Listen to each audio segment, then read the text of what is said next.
Hello, welcome to my little studio. This is my indoor studio. I have another one in the garden, but this is where I do my tiny and very detailed work. At the moment I'm working on a cage figure. Cage figures have a very long history. They go back to the 15th century. And they come in all various sizes and shapes. They fall into two categories, the historical ones. They're either fashion figures, they were the earliest form of fashion plates, or religious figures meant to represent saints.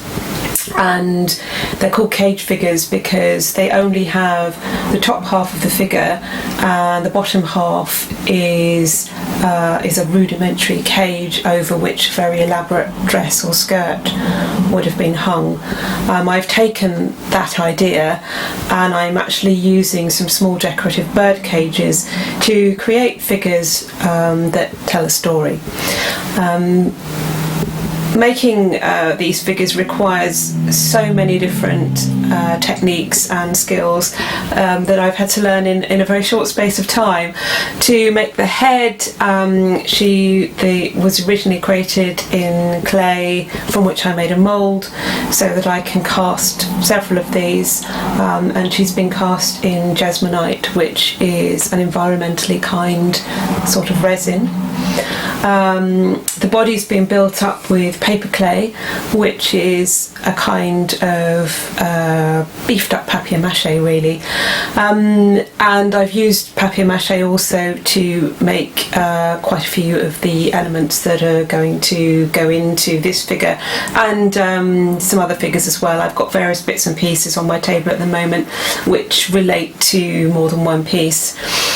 So I'm making the hands at the moment, which is proving to be rather more difficult than I'd hoped. The hands have been through several versions. At the moment I've decided to make them out of the paper clay, which is quite a long and laborious process, but it will mean that they are quite robust when they're finished, although they don't look like it, but they've got a wire armature that extends all the way to the ends of the fingers, and I'm building up very thin layers of the paper clay over the top to create the hands. Some of the other elements of this piece are going to be these. So tiny shoe. This took me ages. I can't believe how long this shoe took me to make. I really wouldn't have thought something so simple would have been so difficult, but there we are. Next time it'll be easier. And this chair is actually a doll's house chair. You can buy unpainted doll's house furniture for you to decorate yourself, so I have really pimped this one. I modelled some little tiny claw and ball feet for it, and it has a raven perched on the back. Again, he was made out of paper clay. And extending the raven theme, another piece I'm working on, it will be another cage figure. Here is my Raven King, and again he's made out of paper clay, as is the tree stump that he's sitting on, and there's a small amount of tin foil inside as an armature.